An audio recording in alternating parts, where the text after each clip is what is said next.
지난주까지 우리는 한나가 하나님으로부터 받은 아들 사무엘을 하나님께 바치는 순종의 과정을 살펴보았죠. 오늘 본문은 한나의 서원대로 이제 사무엘이 엘리의 양자로 입양된 후 이제 사무엘이 엘리 밑에서 이스라엘의 제사장으로 준비되어져 가는 과정이 이제 그려지고 있습니다. 자, 11절을 한번 보시죠. 11절 후반절에 보면 그 아이는 제사장 엘리 앞에서 여호와를 섬기니라. 사무엘이 어린 나이에 엘리 제사장 집에 입양되어서 엘리 밑에서 자라게 되었다는 겁니다. 그런데 사무엘이 입양된 엘리의 집은 그 사무엘이 제사장으로 준비될 수 있는 사실 적합한 환경은 아니었습니다.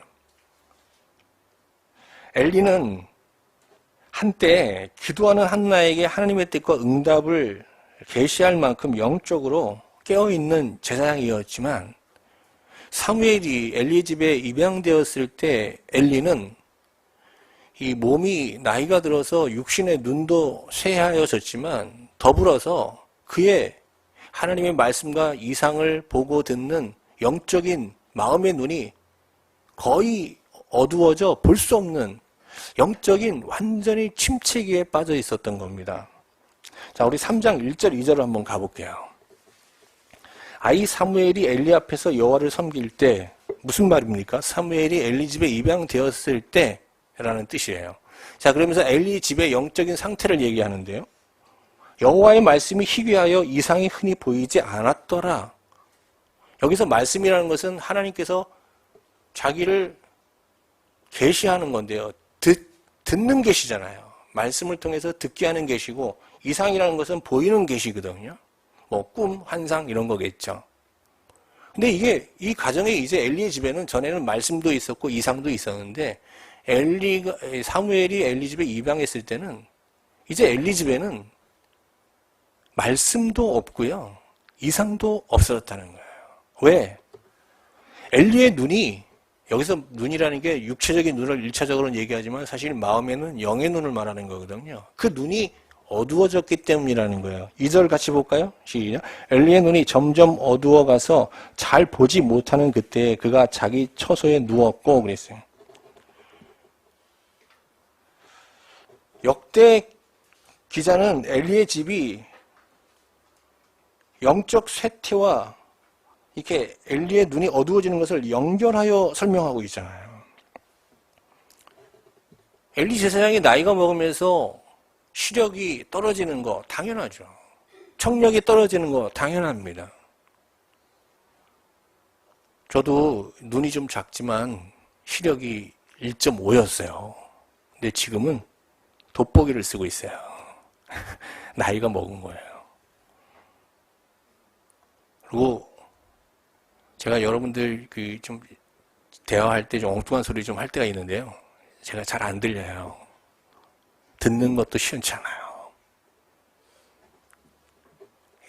겉으로 멀쩡한데 이제 50대 후반이에요, 이제. 나이 많죠? 막을 수가 없어요, 이걸. 그런데 우리 신자들은 육신의 눈은 나이가 들수록 육신의 청력은 점점 떨어지지만 나이가 먹을수록 신앙의 연륜이 더 깊어질수록 하나님을 보는 마음과 영의 눈은 더 밝아지고요. 하나님의 말씀을 듣는 영적인 청력은 귀는 더 밝아질 수 있는 거거든요. 아니 당연히 그래야 되는 거예요.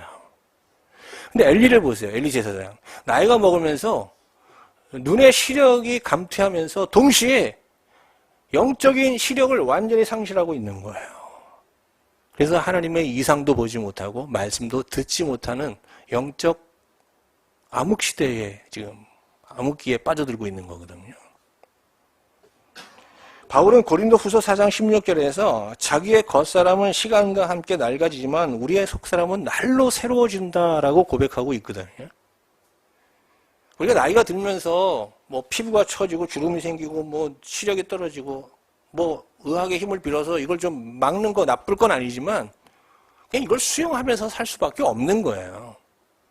그러나 나이가 들수록 이게 육체적으로 좀 쇠퇴해지지만 이게 인생이 점점 나이가 들수록 비참해지는 건 아니거든요. 왜? 나이가 먹을수록 우리의 영적인 눈, 마음의 눈은 더 밝아질 수 있고 우리의 영적인 청력은 더 분명히 하나님의 음성을 듣게 되는 거거든요. 이게 나이가 드셔서도 신앙생활을 오래 했는데도 뭐 세상에 막 유혹의 마음이 흔들리고 뭐 세상이 사랑스럽고 좋고 이게 큰일 난 거예요.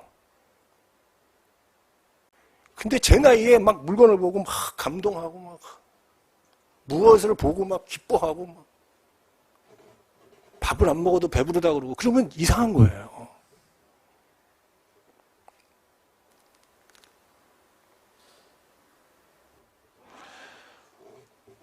엘리가 한때 잘 기억하십시오. 엘리 제사장이 한때 기도하는 한나에게 기도의 응답과 하나님의 뜻을 전해줄 만큼 한때 밝은 눈과 밝은 귀를 갖고 있던 사람이에요.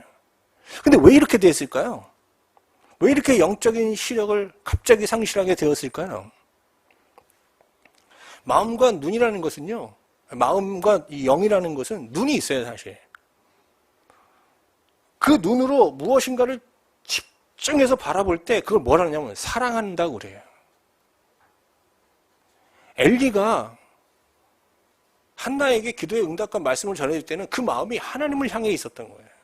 그 마음의 눈이 하나님, 그 마음의 초점이 하나님을 향해 있었는데 나이가 들면서 또 자식들에게 홈리와 비누아스에게 제사장을 물려주면서 그에 주어진 어떤 현실의 다복함 이런 걸 누리고 그의 마음의 초점이 현재의 안정된 삶, 번성한 삶, 풍요한 삶에 맞춰지기 시작하면서 그의 청력이 떨어지기 시작하는 거. 그의 시력과 청력이, 영적인 시력과 청력이 급속하게 쇠퇴하게 된 거거든요.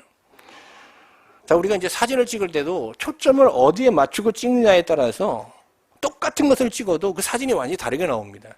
초점이 맞춰진 곳은 선명하게 나오지만 나머지 부분은 다 흐리게 나오잖아요. 우리 마음도 두 개의 초점을 갖고 살 수 없게 돼 있어요. 이것을 사랑하면 저것을 사랑하지 않게 돼 있거든요.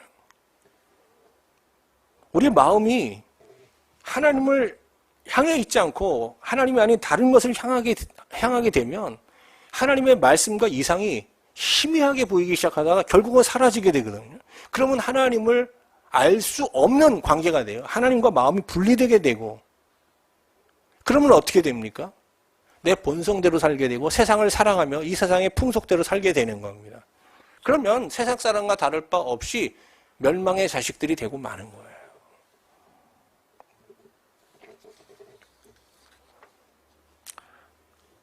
그렇기 때문에 하나님과 이게 언약관계를 맺고 이제 하나님의 백성으로 우리가 마지막 종말까지 끝까지 살아가려면 우리 마음과 영의 초점을 하나님 말씀에 집중할 필요가 있는 거예요.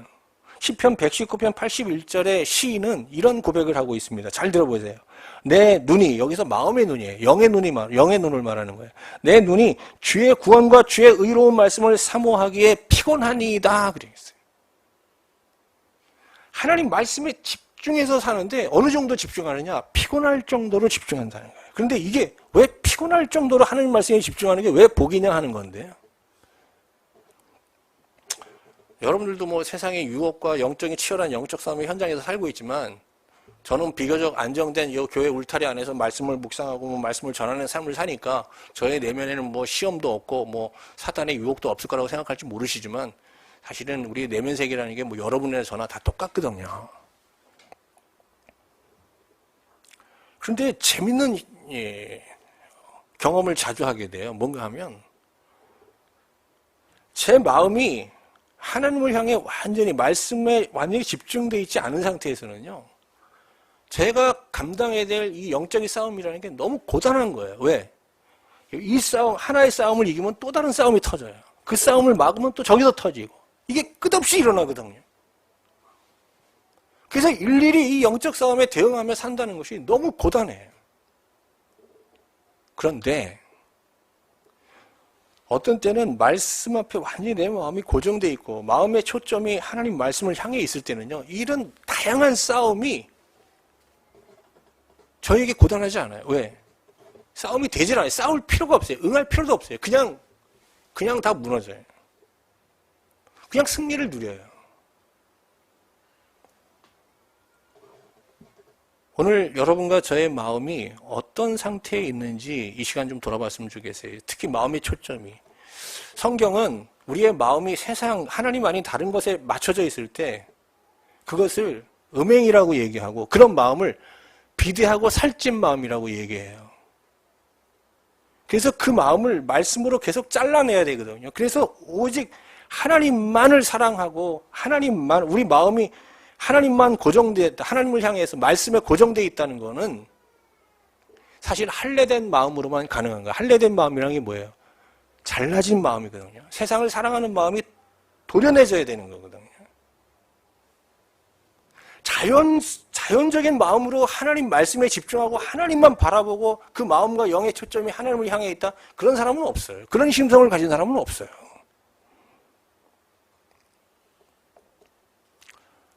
제가 우리 성도들을 좀 만나서 보면은 좀 어려운 가운데 있는 분들 얘기 들으면 여러 가지 정신적인 얘기, 관계적인 문제들, 상황적인 문제들 막 들으면서 여러 가지 문제를 들으면 사실 그 들었다고 이제 목사가 해결책이 있겠어요. 기도하겠다고 하는 거지. 그러나 하나의 해결책이 있긴 있죠. 근원적인 해결책. 뭘까요? 할례된 마음으로 그 마음의 초점을 하나님께로 향하면 다 해결됩니다. 해결되는 게 아니라 그 문제 자체가 없어져 버려요. 문제가 되지 않습니다.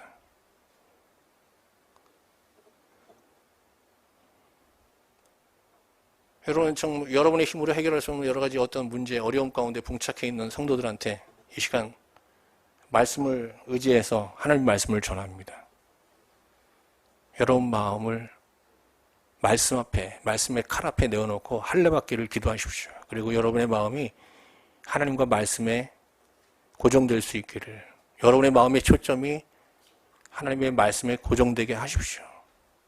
그리고 문제를 보십시오. 문제 없음으로 여러분의 상황이 바뀌어 있는, 진짜 이게 기적이거든요. 기적을 경험하게 될 것입니다. 자, 다시 돌아가 보죠, 본문으로.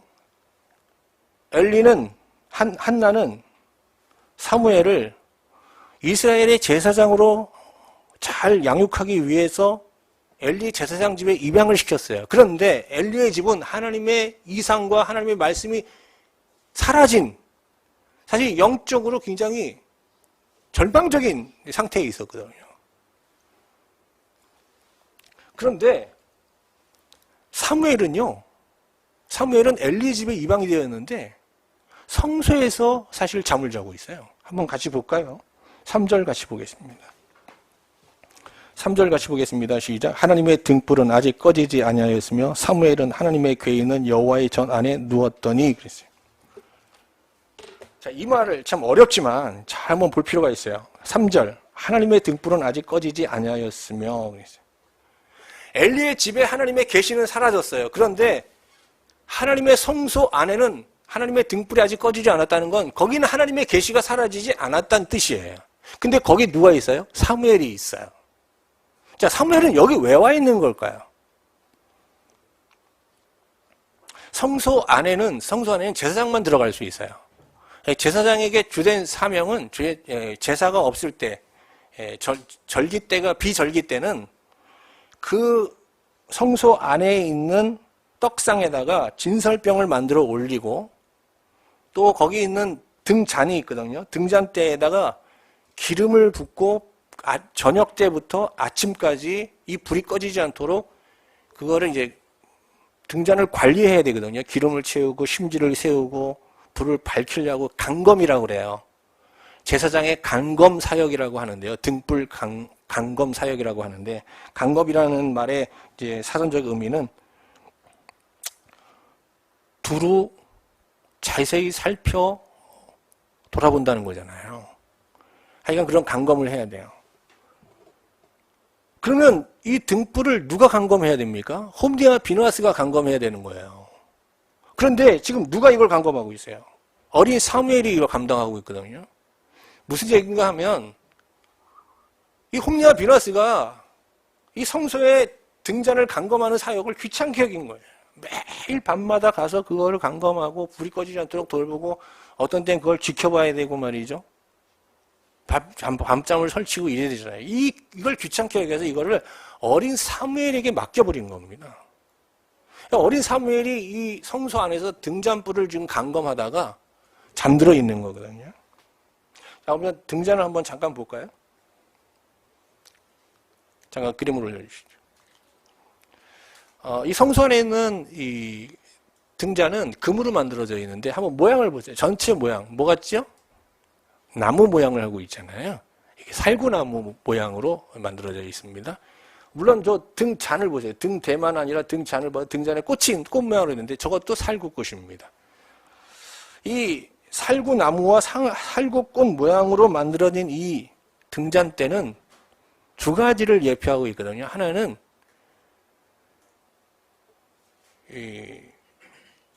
우리 심령이 사실 성소예요. 우리 심령에 하나님을 알 수 있는 빛을 비춰줄 메시아, 예수 그리스도를 예표하고 있어요. 이게.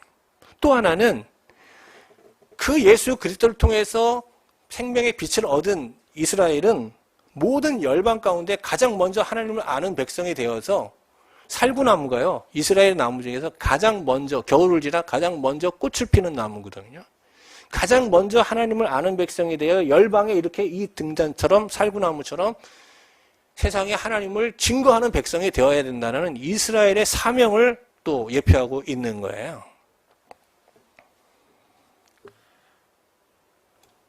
제사장에게 이 등잔을 감검하는 일은 굉장히 중요한 사명인데 홈리와 비나스는 이 일을 귀찮게 여겨서 이걸 어린 사무엘에게 떠맡긴 겁니다.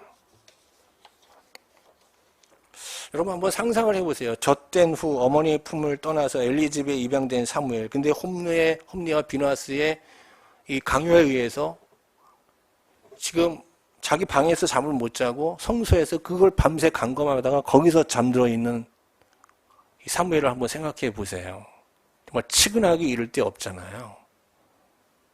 그런데 이 자리에서 사무엘은 하나님을 만나게 됩니다. 이 등불을 감검하다가 하나님을 만나게 되거든요.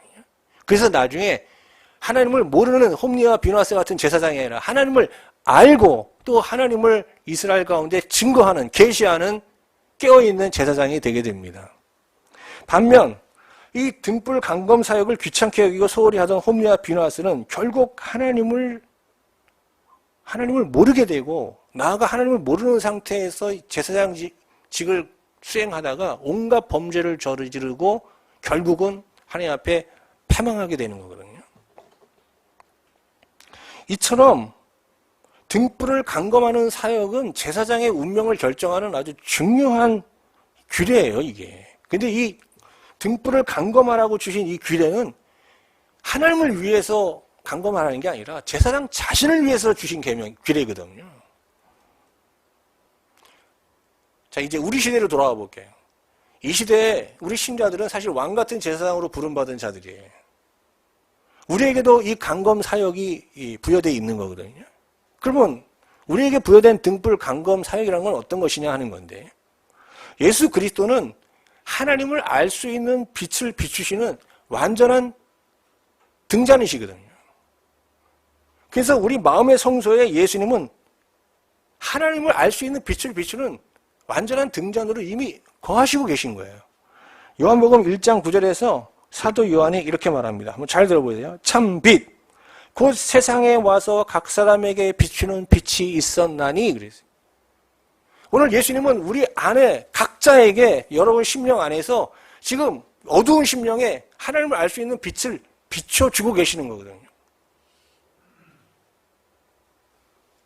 그래서 우리는 우리 안에 있는 이 하나님의 등불, 즉 예수 그리스도라는 이 등잔대를 계속 감검하는 삶을 살아야 되는 거예요. 예수님이 지금 우리 안에서 지금 어떤 빛을 비춰주는지 그 빛을 통해서 하나님을 만나고 교제하는 삶을 계속 살아야 되는 거거든요. 이게 우리가 얘기하는 뭐예요? 바로 말씀 묵상의 규례인 거예요.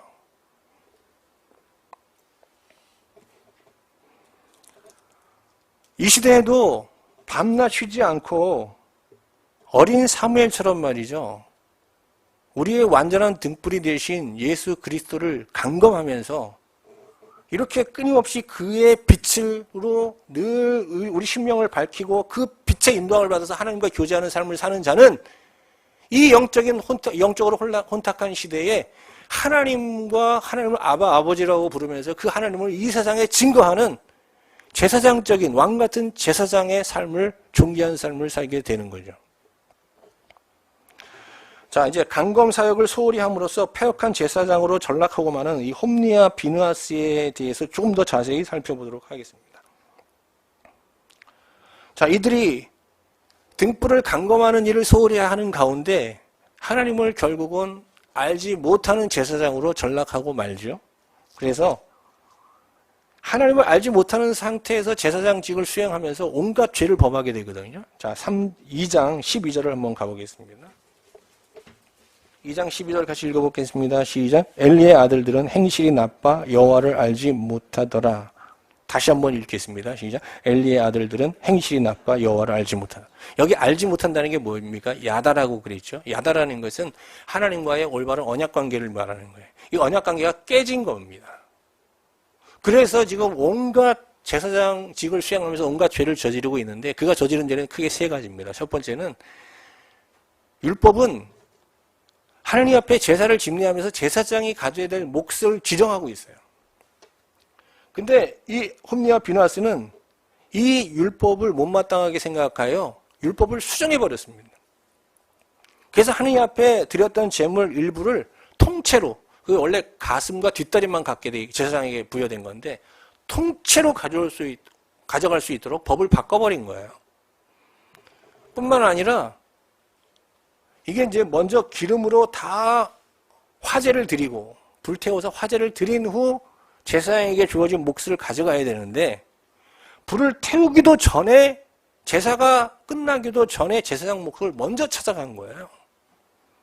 한번 확인해 볼까요? 16절 한번 같이 보겠습니다. 2장 16절 같이 봅니다. 시작. 그 사람이 이르기를 반드시 먼저 기름을 태운 후에 내 마음에 원하는 대로 가지라 하라 하면 그가 말하기를 아니라 지금 내게 그것을 내라. 그렇지 않냐면 내가 억지로 빼앗으리라 하면서 사람들이 다 만류하는데 듣지 않습니다. 그래서 이것을 이제 거의 탈취하듯이 재물을 가져갔거든요. 자, 이 제사장의 이 홈리와 비느하스의 관심이 어디 있어요? 제사를 집례하면서. 하나님, 제사장의 가장 큰 역할은 하나님과 이스라엘 백성의 관계를 회복시키는 거거든요. 이스라엘의 죄, 백성들의 죄를 사하여 하나님과 이스라엘 관계를 회복하고 하나님으로 인하여 하나님 샬롬 안에서 만족하고 기뻐하는 그런 샬롬의 공동체를 회복시키는 것, 이게 제사장에 부여된 가장 큰 사명인데 제사를 집례하면서 이 홈리와 비느하스의 관심은 오직 어디에 있어요? 자기에게 돌아올 재물에 있는 거예요.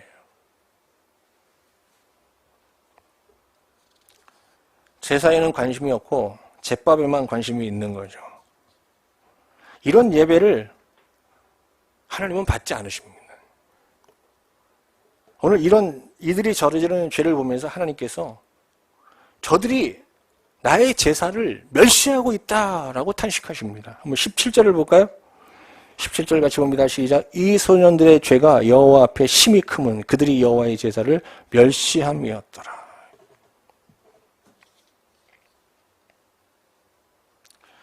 여러분, 지금 우리가 지금 하나님 앞에 예배 드리고 있어요.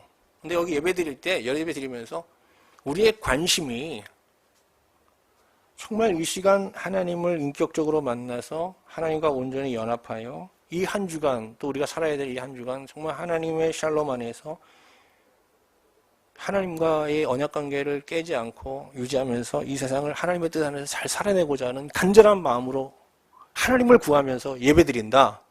그럼 여러분 그 마음은 어떤 마음이냐?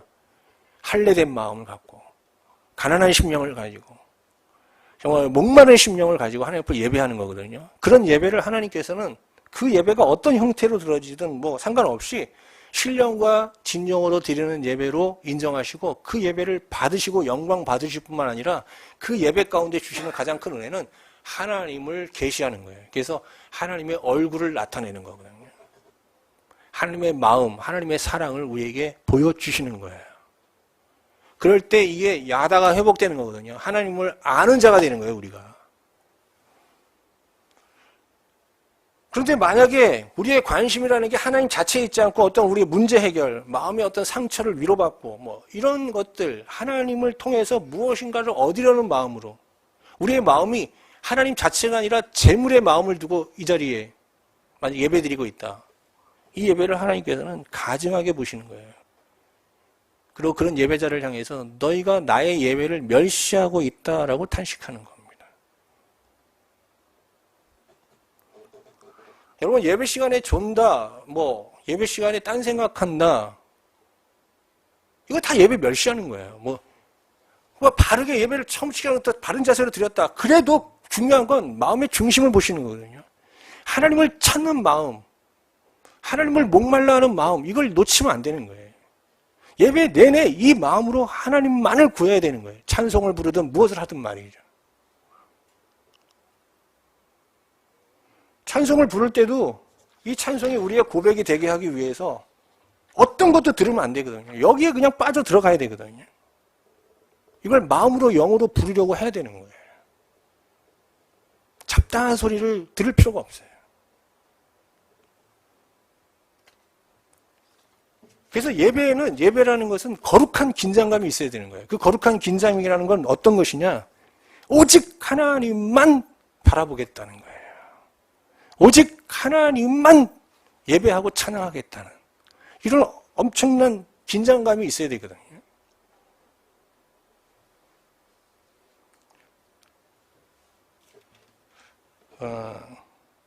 이사야 29장 13절을 제가 읽어드릴게요. 주께서 이르시되 이 백성이 입으로는 나를 가까이 하며 입술로는 나를 공경하나 그들의 마음은 내게서 멀리 떠났나니 그들이 나를 경외함은 사람의 계명으로 가르침을 받을 뿐이다. 마음이 떠나고 입술로만 하나님을 예배하는 이 예배를 하나님께서 역겨워하시고 가증하게 보시는 겁니다. 여러분 여기 우리 예배 순서지가 있습니다. 저희 교회 예배 순서지는 또 너무 간단하죠. 이 예배 순서를 보고 예배를 평가하는 사람들이 있어요. 여러분 하나님은 이 순서에 어떤 의미도 갖지 않습니다. 목사의 설교를 가지고 예배를 평가할 수도 있어요. 그런 사람도 있어요. 물론 하나님의 말씀을 잘 전해야 되죠. 그것도 중요한 게 아니에요, 사실은. 뭐가 제일 중요한 거예요? 여러분의 마음인 거예요. 마음의 눈이 어디를 향하고 있느냐거든요. 마음의 초점이 지금 어디를 향하고 있느냐. 하나님을 간절히 찾는 자는요, 좀 이상한 목사가 설교를 해도요, 거기서 하나님을 만날 수 있을 가능성이 있습니다.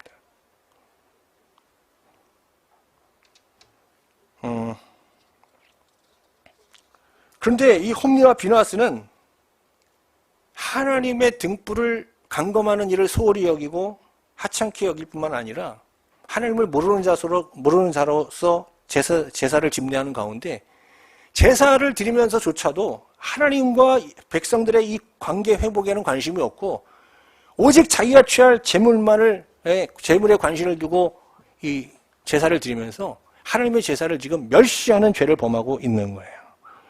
이러한 죄는 결국은 윤리적 도덕적 죄로 이어지게 되는데요. 홈리와 비누아스는 제사장으로서는 결코 범해서는 안 될 회막에 수종드는 여인과 동침하는 이런 엄청난 성범죄를까지 저지르게 됩니다. 같이 한번 22절을 보겠습니다. 22절 같이 보겠습니다. 시작. 엘리가 매우 늙었더니 그의 아들들이 온 이스라엘에게 행한 모든 일과 회막에서 수종드는 여인들과 동침하였음을 듣고.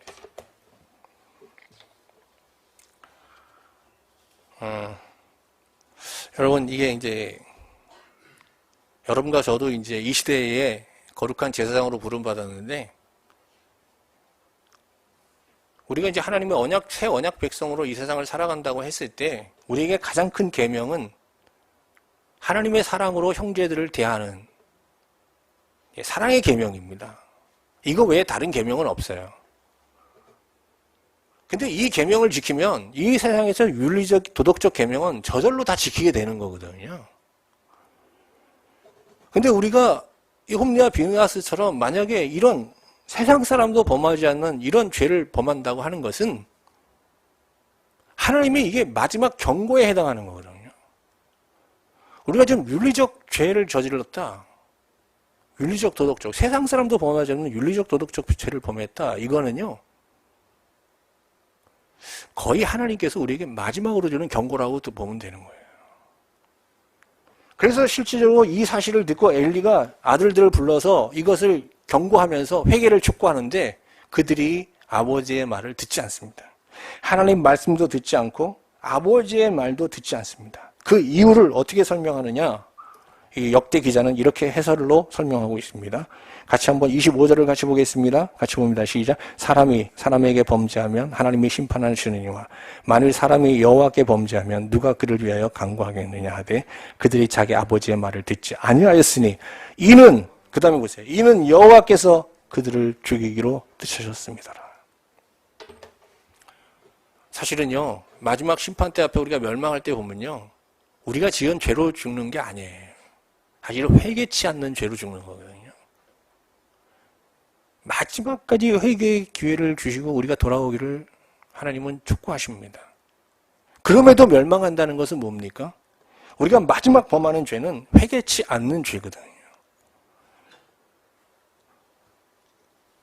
홈리와 비나스는 윤리적인 죄를 범하고 이것을 경고받는 가운데서도 회개치 않는 정도로 완악해진 상태에 있었던 겁니다.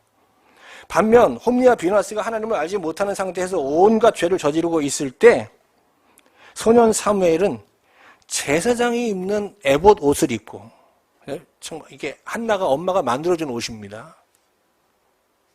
어린이용 제사장 옷인데요. 이게 말이 안 되는 게 제사장이, 어린애들은 제사장이 될 수 없어요. 그런데 이게 홈리와 비나스가 이제 이 성소에 들어가서 뭐 이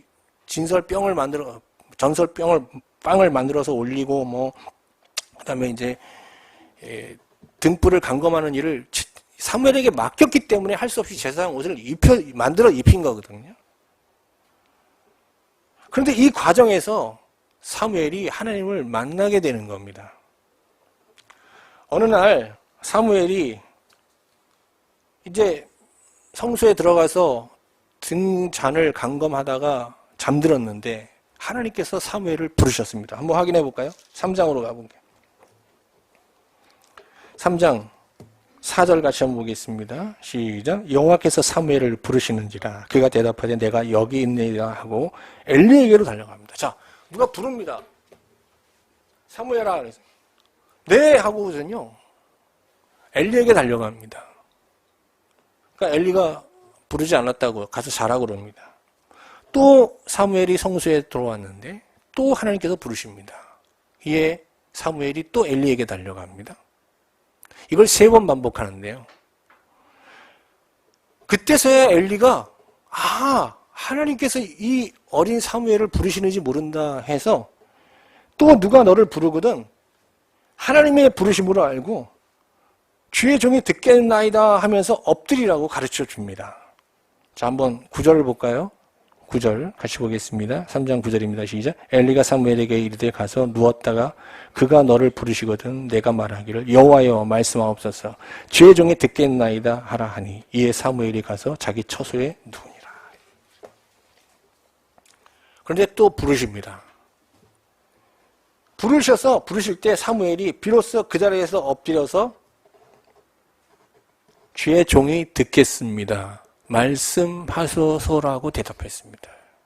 자, 지금 사무엘이 엘리의 집에 입양되었을 때 엘리의 집에는 하나님의 말씀이 희귀해지고 하나님의 이상이 사라졌다고 말씀드렸죠. 근데 사무엘을 부르시고 다시 하나님께서 사무엘을 통해서 사무엘에게 어떻게 해요? 말씀하기 시작한 겁니다. 이렇게 하나님과 교제하면서 하나님의 말씀과 이상을 계속적으로 접하면서 사무엘은 온 이스라엘에 하나님을 계시하는 선지자로 인정받게 됩니다. 같이 한번 볼까요? 19절 같이 보겠습니다. 19절 같이 보겠습니다. 시작. 사무엘이 자라매 여호와께서 그와 함께 계셔서 그의 말이 하나도 땅에 떨어지지 않게 하시니 단에서부터 브엘세바까지의 온 이스라엘이 사무엘은 여호와의 선지자로 세우심을 입은 줄을 알았더라. 21절도 보겠습니다. 시작. 여호와께서 실로에서 다시 나타나시되 여호와께서 실로에서 여호와의 말씀으로 사무엘에게 자기를 나타내시니라. 실로에서 하나님은 자기의 계시를 멈췄죠. 그런데 사무엘 때부터 다시 자기를 나타내기 시작한 겁니다. 이스라엘의 영적 부흥기가 시작되게 되는 겁니다. 18절에 보면 더 놀라운 말씀이 있는데요. 사무엘이 그것을 그에게 자세히 말하고 조금도 숨기지 아니하니 그가 이르되 이는 여호와시니 선하신 대로 하실 것이니이다. 하나님께서 사무엘에게는 하나님의 섭리를 숨기지 않고 다 말씀하셨다는 거예요.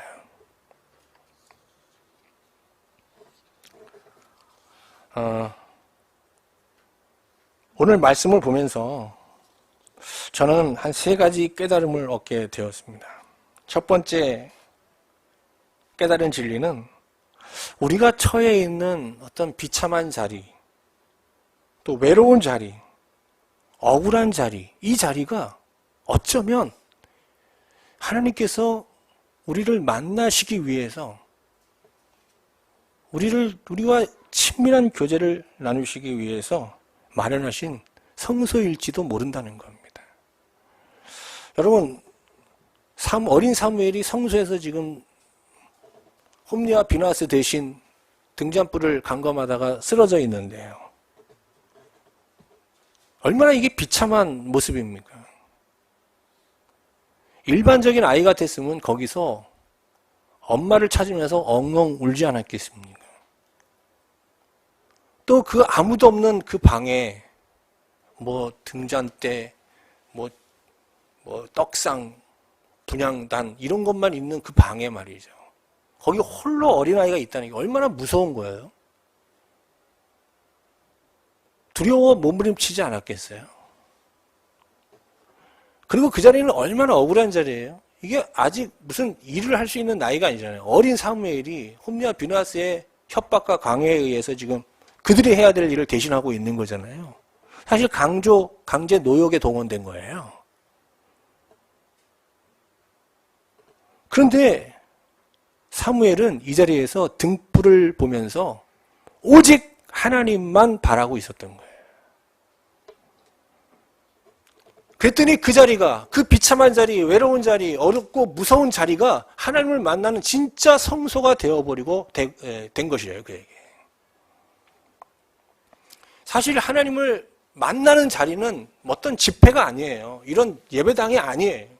정말 우리가 하나님을 만나는 자리는, 성소는 우리가 얼마나 하나님 앞에 비참한 자인가를 아는 비참한 실존을 자각한 자리, 거기가 참된 예배의 자리인 거예요. 거기가 참된 성소인 거예요. 다 하나님을 만난 사람들은 거기서 만났어요.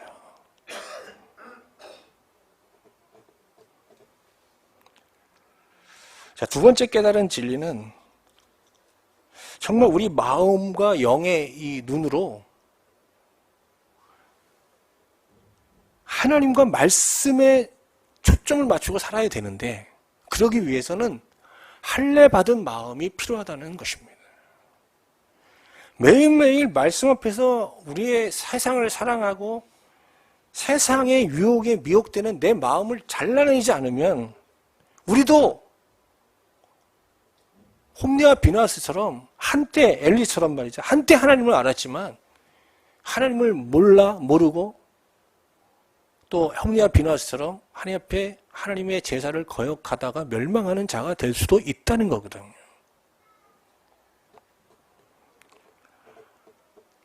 저는 여러분에게 말씀을 전하기 위해서라도 매일매일 말씀을 봐야 되잖아요.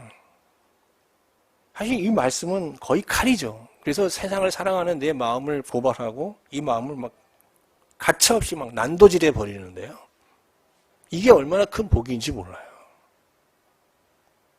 근데 이런 말씀 묵상의 삶을 며칠만 중단해도요, 벌써 마음이 비대해지거든요. 세상을 사랑하고 세상이 막 좋아 보이기 시작하거든요. 그러면 그런 상태에서 제가 여러분 목회를 하고 설교를 하는 건 다 어떤 거예요? 하나님을 멸시하는 설교를 하는 거고요. 하나님을 멸시하는 예배자가 되는 거예요.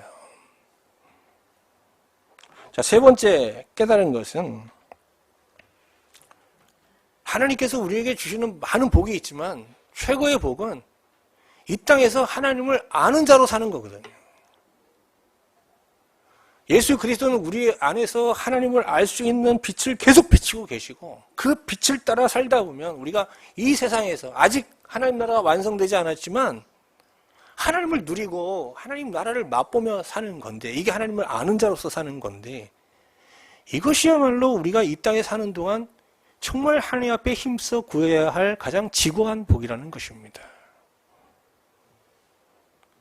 자, 이제 말씀을 마치겠는데요. 3장 12절을 보고 마치겠습니다. 엘리의 아들들은 생실이 나빠 여호와를 알지 못하더라 그랬는데 이 말을 역으로 바꾸면 이런 거거든요. 만약에 우리가 하나님을 아는 자가 된다면 사무엘처럼 하나님과 하나님의 어떤 등불을 감검하는 삶을 살면서 여호와를 아는 자로, 하나님을 아는 자로 이 세상을 살아가려면 우리의 행실이 어떻게 된다는 거예요? 우리의 행실이 올곧아진다는 거예요. 다시 말하면 우리의 행실이 온전해진다는 거예요. 우리의 의지로 이 세상을 바르게 사는 게 아니거든요. 하나님과 올바른 관계를 맺으면 그냥 올바르게 살게 되는 거예요. 올바른 남편이 돼요. 올바른 아버지가 돼요. 올바른 아내가 되고 올바른 엄마가 되고 올바른 사회인이 되고 올바른 신자가 되는 거예요. 이게 얼마나 큰 복이에요. 여러분,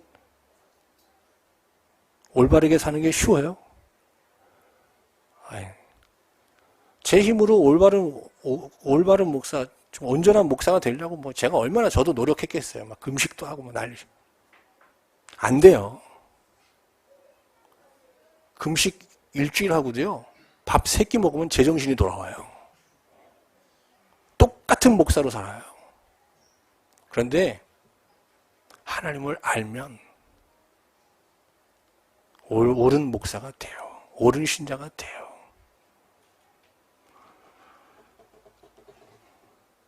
오늘 이 말씀을 가지고 다시 한번 여러분 골방에 들어가셔서 특별히 이 등불을 감검하다가 성소에 쓰러져 있는 이 어린 사무엘을 묵상하시면서 오늘 저들의 실존이, 우리의 실존이 바로 이 사무엘의 실존이 되어 정말 하나님 아무도 없는 이 캄캄한 오직 등불만 비치는 이 성소에서 하나님을 찾게 하시고 예수 그리스도를 힘입어 하나님을 아는 자로서 살아갈 수 있게 해달라고 기도하는 시간을 가질 수 있기를 주님의 이름으로 축원합니다.